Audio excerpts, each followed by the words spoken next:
મોટા ભાઈ, હા બોલ ભાઈ. મારે તમને એક વાત કરવી છે. હા તો બોલ ને, શું કેવું છે?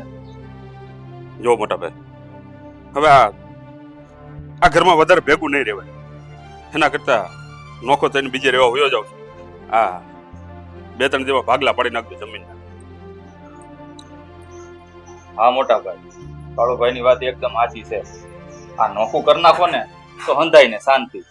આમે મારે તમારી ભેગું રહીને શું કરવું? એની કરતા કાળુભાઈ ની ભેગો રહો ને તો હંધુય હસવાઈ જાય.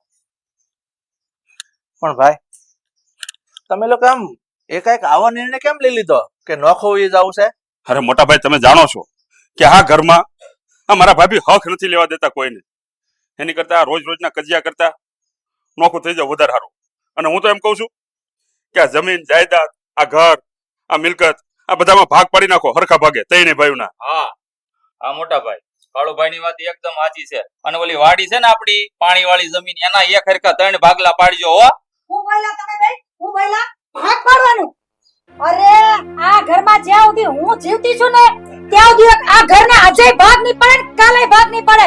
તમારે મને જે થાય કરી લેજો. અરે ભાભી, આ ભાગ હું કામ ન પડે? આ બાપ દાદાની મિલકતમાં તઈને ભાઈઓનો હરખો ભાગ હોય હો. તો રહ્યો આ ઘરમાં. અને તમારી ભેગા રહીને કરશું હું અમે? આ તમારો જીભડો તો જોવો ભાભી, આ તમારા લીધે છે ને મને કોઈ છોડી નથી દેતું. આ ગામમાં લોકો વાતું કરે છે કે તમારી ભાભી આવી છે તો મારી છોડી ઘરમાં દઈ અને અમારે કરવું હું? આ વાંઢો મરું છું, વાંઢો. જોવો તો ખરા, 35 વૈયા ગયા મારા. એ જે થાય કરી લેજો, પણ ભાગ તો આ ઘરના પડવાના નથી. તમારે જેને જેમ કરો એમ કરો, જ્યાં જાઓ ને જાઓ, બરોબર? અરે પણ તું સોટી પડી છો જેમ કર્યું એમ. ઈ મારો ભાઈ છે, ભાઈ ભાગ ન માંગે તો કે ગામ વાળો ભાગ માંગવા આવશે? ભાઈ હોય તો શું છે, ભાગ માંગવાની કોઈ જરૂર નથી. ને રહેવું હોય તો આ ઘરમાં ખુશીથી રહી શકે છે, બરોબર છે?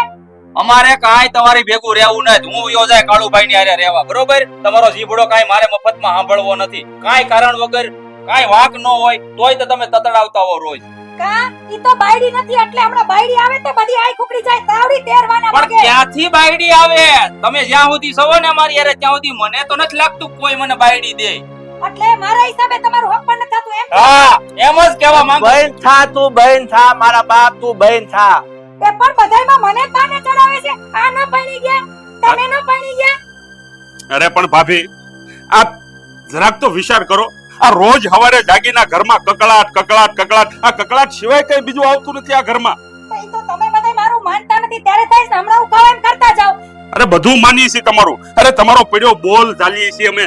અને તમે ઓલીને બિચારીને કે દૂનો ખાપો વાગ્યો છે તો તમે એક દિવસ એને ઘરે નથી રહેવા દીધી. અરે જરાક તો વિચાર કરો, દયા નામનો છાંટો નથી તમારી અંદર. કેટલું બધું બાયડીનું પેટમાં પડે છે. અને એક આ છે કે મારા ખોચા કશો બધી ઊંચા ન થાવ. અરે પણ મેં ક્યાં તને સીણીએ સાંભળા લીધા? ઓહન ટેટા જેવી છો, મારા કરતા આમ ટેટા જેવી થઈને રહેશો ને. કોઈને પાણી નથી પીવા દેતી પૂછ્યા વગર. ઓલા બાયુને રોટલા ખાવા હોય ને તો પિંજરામાં પૂછવું પડે કે બા હું આજ રોટલા ખાવ, બા હું આજ હારો રાતે ખાવ. તઈ તો તું રજા આપશો ખાવાની? હા હા બોલો, જેટલું બોલવું એટલી ભડાસ કાઢી નાખો તમારા ભાઈઓની આમે ઘરમાં. અરે પણ ભાઈઓને ઘરમાં આ કોઈ દિવસ બહાર તો નથી જવા દેતા, પણ ઘરમાં કઈક સારું બનાવ્યું હોય ને તોય તમે પૂછ્યા વગર ખાવાય નથી દેતા. ઈ તો આ ઘરને ઠેકાણે ઘર રાખીને હું બેઠી છું. આટલી કરકસર કરી આટલા વર્ષ તો અહીંયા બધું ભેગું થયું, આ રજવાડું થયું ઘરમાં. નતો ખબર પડે ઘર જઈને ઓસરી રે. અરે ભાભી, આ ગૌરી ભાભી તો ગામડાના છે એટલે છે ને તમારો સ્વભાવ સહન કરે છે. પણ ઓલી નવી વહુ આવી છે ને એનું તો કઈક હોશિયાર કરો. ઈ તો સિટીમાં રહીને આવી છે, છતાંય તમે એને છે ને 2 કોળિયા હારા નથી ખાવા દેતા. એટલે તું કેવા માંગે છે? હું એને ખાવા ન દેતી એમ? હા, જોશો ને ખાવા. અરે આના કરતા હારું તો ગામમાં દાડીએ જાય ને ન્યા ખાવાનું દે. અરે તમે છે ને હકે ટકે રોટલો નથી ખાવા દેતા. અમે છે ને તમારા દેર સહી, આ તમારા ખેતરના હાથી નથી, નોકર ને તમે આ ઘરના. તમારે બેને છે ને જે થાય તમે બે જણા કરી લેજો, બરોબર છે? પણ જ્યાં જાઓ ને જાઓ, નીકળો અહીંથી, નીકળો જ. જે કપડા પહેર્યા છે ની પેરે કપડા અહીંથી બે નીકળો. હાલો, ભાગ તો નહીં મળે, ફૂટી કોડીએ નહીં મળે. જો ભાભી, અમે કઈ તમારા ઘરના નોકર નથી, અરે તમારા ગુલામ નથી કે તમે કયો એટલું કર્યા કરી. અમે આ ઘરના વારસદાર છીએ, વારસદાર. અને આ વારસદારને હરખા ભાગે તમારે જમીન આજ નહીં તો કાલ દેવી જ પડશે. અને મોટા ભાઈ સમજાવી દેજો ભાભીને, આ ભાગ તો અમે લઈને રહીશું, બરોબર? હાલે નાનકા, તું ઉપાધિ કરમાં, હું આપડા છે ને એક મગને બે ફાઈટ ની ત્રણ ભાઈનો હરકો ભાગ પડશે તમ તાર ઉપાધિ કરો માં આ ઈ પણ ભલે જો, ભગવતી. થોડાક દીમાં હો મોટા ભાઈ હા, બે ભાઈ. ત્રણ દીમાં છે ને ભાગલાનું નક્કી કરજો આ જો કહી દઉં છું ભાઈ તમે લોકો તો સમજો ઈ તો અજડ જેવી છે હાલ હાલ લંકા હલનકા અને મોટા ભાઈ તો નહીં મળે ને નહીં જ મળે સમજાઈ ગયું જે થાય ઈ તમારાથી કરી લેજો જા દ્યો આજ પછી ઘરમાં કોઈ ભાગની વાત ન થવી જોઈએ મારી સામે અરે પણ ઈ વૈયા ગયા હવે તું જા ની ભાઈ જા અંદર જા તું એટલે હું ગાંડી છું બુદ્ધિ વગરની છું જાઓ જાઓ જાઓ તમે જાઓ બસ તમે મને જાકર દ્યો નીકળી જાઓ તમે ઘરવાળા છે કે કોણ છે મને તો ઈ નથી સમજાતું ઘરમાં મારું કઈ માન સન્માન છે કે નહીં ક્યાં જાઉં ને હું કરવું કઈ સમજાતું નથી મને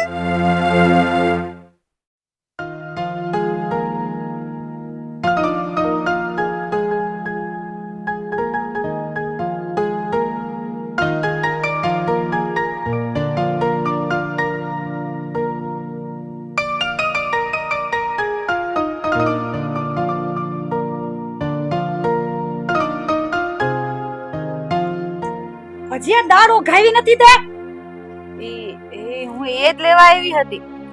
પણ તને ક્યારની મોકલી હતી અમે ક્યાં કરીએ કામ હજી વાહીદું પડ્યું છે ઢોરા પાવાના પડ્યા છે ગા દોવાની પડી ક્યારે કરશો બધું અરે બસ મોટા ભાભી હવે તમારું કોઈ નહીં માને તમે સમજો છો હું આ તારા પગમાં હારું થઈ ગયું મંડી દોડવા તું હા.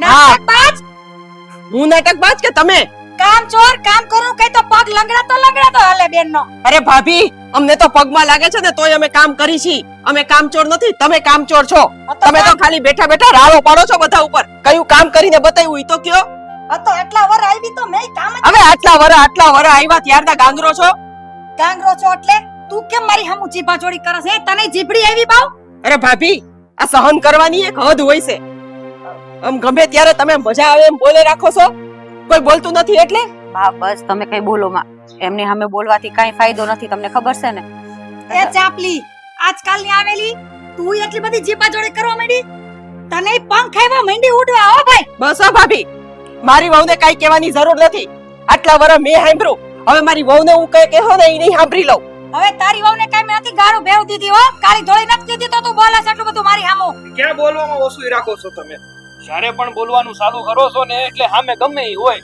જ્યાં સુધી સામે વાળો વ્યક્તિ બંધ ન થાય ને ત્યાં સુધી તમારું બોલવાનું બંધ થતું જ નથી હા આવી જા મેદાનમાં આવી જા તું આ તો આવશે જ ને હવે તો એક એક વ્યક્તિ આવશે તમારી સામે અહીંયા હું કઈ મહાભારત કરવાનું છે કે મેદાનમાં આવી છે આ જે કહીએ છીએ હાસુ કહીએ છીએ હવે આવું ને આવું હાલતું રહ્યું ને તો મેં તો નિર્ણય લઈ જ લીધો છે આ ઘરમાં મોટા બાપુ બોલે તો ઠીક છે મારા બાપા બોલે ને તોય ઠીક છે બાકી છે ને મેં નિર્ણય લીધો છે કે હું છે ને મારી બાઈને લઈને આ ઘર છોડીને જતો રહેવાનો નીકળો જ અત્યારે નીકળો જાવ બસ હો ભાભી નીકળો નીકળો એટલે ધમકી કોને આપો છો હવે તો બધા મને ધમકી દેવા માંડ્યા લે આ તો દિયત ને તમારા કામા જોવો ને અને એમનેમ નથી નીકળવાના હવે ભાગ લઈને નીકળવાના છે અને આ કઈ બધું તમારું નથી આપણા બાપાનું છે અને બાપાના મિલકતમાં બધા છોકરાઓના સરખા ભાગ હોય એટલે નીકળો એટલે શું એ જેને જાવ હોય ને પેરે કપડે નીકળો અહીંથી ભાગ હું ફૂટી કોડીએ નહીં મળે સમજાય ગયું કેમ કરિયાવરમાં લાવ્યો બધું આ તમારા બાપુજી આણામ આપ્યું તમને બધું કે આ બધું હક જમાવીને બેઠા છો હા હા એના બાપાએ આપ્યું જ હશે આણામાં ખબરદાર જો આજથી લગીન મારા મા બાપનું નામ કોઈએ લીધું નથી અને તારી આટલી હિંમત કે મારા બાપુ તું બાકી જા બસ આ મોટો બા હવે છે ને હવે તમારું દિવસે ને દિવસે વધતું જાય છે હવે આનો નિર્ણય ના કરાવું ને તો કહેજો મને હાલો તમે હવે જા જા આજકાલના હવેલા હામુ તો બોલતા બોલે પણ મને ધમકી દે મને ગૌરીબેન ધમકી ભૂલી જાજો આને ધમકી વાતમાં માલ નહીં આ ઘરના ભાગલા તો આજે નહીં પડવા દઉં અને કાલે નહીં પડવા દઉં અને મને કેવાઓ મને હવે એક શબ્દ તો મારી એમ બોલવા આવો ખેર નથી તમારા બધાયની હા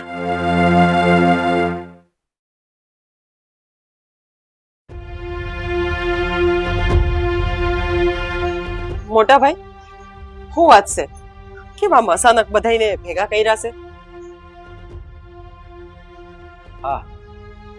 આજે મેં તમને એક વાતનો ફેંસલો કરવા બોલાવ્યા છે ભાઈ તમારે બધાને ભાગ જ જોઈ છે ને તો હું આપી દઈ આ પડખેના ગામમાં મેં ઘર રાખી લીધું છે હું ને તારી ભાભી અમે બે ઘરમાં રહેવા વ્યા જાવ અને જેટલી જમીન છે ને વાડી ખેતર એ હું તમને બે ભાઈને આપી દે, તમારા બે ના નામે કરી દે. હું મારે કાંઈ નથી જોતું.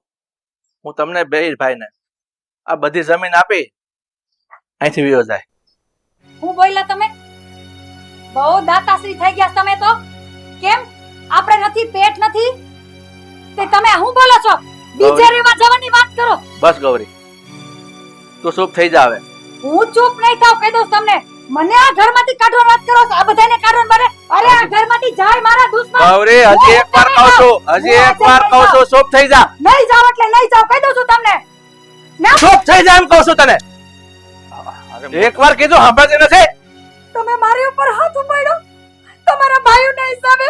હા, મેં તારી પર હાથ ઉપાડ્યો અને અભાગણી તર તું તું અમારું ઘર તોડવા ઊભી થઈ છો, મારો પરિવાર વિખવા ઊભી થઈ છો તું. તને શું લાગે છે? તને શું લાગે છે આ મારા ભાઈઓ નથી? અરે મારા મારી જાય ભાઈ, મારો વીર છે આ મારો ભાઈ. તારો પડ્યો બોલ બધા ઝીલે છે અને તે શું કર્યું? બધાને ઘરના નોકર બનાવી દીધા સાથે. તારામાં કઈ લાજ શરમ છે? અને તું તારો વિચાર કર. અભાગણી, ભગવાને તને કોઈ સંતાન નથી દીધું, કોઈ તારી વાહે વારસદાર નથી અને તું તો બધું ગળે બાંધીને જવાની છો, સાચે બાંધીને જવાની છો તું. બસ કરો, મારે કઈ સાંભળવું નથી. બસ એક પણ શબ્દ મારે હવે તારો સાંભળવો નથી. હવે હું બોલે અને તારે સાંભળવાનું છે. પણ મોટા ભાઈ, આ તમે કેવી વાત કરો છો? અમારા બે ભાઈના ભાગની જમીન તો સમજ્યા, પણ આ તમારા ભાગની જમીન હોતે ને અમને આપી દે હો તો પછી તમે લોકો શું કરશો? હા ભાઈ, મેં હમણાં કીધું ને, મારે કોઈ સંતાન નથી. સાગર મારો દીકરો છે ને તું મારો નાનો ભાઈ. તું મારા દીકરા જેવો જ છો. મારી વાહે કોઈ ખાવા વાળું નથી. તું મારે શું કરવું આ બધું? હું તો કાલ મરી જાય. અને હા, આની જિંદગી જાજી નથી, મને ખબર છે. એ મરી જવાની છે. પછી પછી તો આ બધું મારે તમને જ દેવાનું છે ને. તો મારા ભાઈ, હું મારા જીવતે જીવ મારા ભાઈને આપી દઉં તો તમને શું વાંધો છે? અરે પણ મોટા ભાઈ, આ બધું અમને આપી દેશો તો આ તમારું ખાવા પીવાનું તમારું ગુજરાન કેમ હાલશે? છે ને આ મારો દીકરો, એ મને કાઢી નહીં મૂકે, મને એની પર ભરોસો છે. તારો દીકરો એ મારો જ દીકરો છે. મેં એને પરાયો નથી માન્યો. અને તને મારા ભાઈ તારું હક પણ નથી છું ને. મોટો દોષ મારો છે કે આની જીભને હું વહ ન કરી શક્યો. નહીં મોટા ભાઈ, આમાં તમારો જરાય વાંક નથી. હા, હું માનું છું કે ભાભીનો સ્વભાવ થોડોક આકરો છે. એના સ્વભાવના લીધે મારું ઘર નથી બંધાણું. એનો મતલબ એમ નથી કે તમે તમારા ભાગની જમીન ખોડ અમને આપી અને આ ઘર મૂકીને બીજા ગામે રહેવા દો. બસ હવે મારે કોઈનું કાંઈ નથી સાંભળવું. અને બેટા, હું યા તારી મોટી હાહુ એની પાસે તારી માફી માંગુ છું બેટા. એને તને તને બહુ કવેલ કીધા છે બેટા. ના ના ના ના, મારી હટું થઈને તમે કોઈ આગળ માફી ન માંગતા. હું તમારી માફી માંગુ છું અને હું બધાની માફી માંગુ છું. મારાથી જે થઈ ગઈ મારી ભૂલ થઈ ગઈ, પણ મારા હિસાબે તમારે નીચું જોવાનું થાય ને એવું કોઈ દી નહીં જોવું. મને માફ કરી દો માં. ભાભી, આ વસ્તુ તમારે બહુ પહેલા કરવાની જરૂર હતી અને આ બધું પહેલા કર્યું હોત ને તો આજે આપણો પરિવાર હસતો રમતો હોત. અરે બધાય આ મંદિર જેવા ઘરમાં રાજી ખુશીથી રહેતા હોત. હું તમારા બધાની ગુનેગાર છું. મેં તમને બધાને બહુ હેરાન કર્યા, બહુ ત્રાસ દીધો. એના બદલે હું બધાની માફી માંગુ છું. મને માફ કરી દો બસ. બસ ભાભી, બસ બસ. હવે આવું માફી માંગવાની જરૂર નથી. અને આપણે બધા તો એક પરિવાર છીએ. હવે જે થયું ને એ બધું ભૂલી જાઓ અને આપણે નવેસરથી શરૂઆત કરશું. હા મોટા બા, મારા સાસુ હાસુ કહે છે આપણે આ એક ઘરની હેઠે રહીશું. આમાં કોણ પારકું છે? બધા એક જ ઘરના સહી ને. તો હાલો આજથી બધા હળી મળીને રહી. અને ભાભી, તમે તો અમારા માં સમાન છો અને તમને છોડીને જવાનું અમારું મન તો નહોતું, પણ તમારો સ્વભાવ એવો હતો ને એટલે મેં આ બધું કર્યું. બસ હવે આ વાતને વધારવાથી હવે કાંઈ ફાયદો નથી. આપણે બધા હવે હળીમળીને રહેવાનું છે. અરે પરિવાર છે તો બધું છે. જાગ્યા ત્યાંથી હવા હા બીજું હો ઘર એક પંખીનો માળો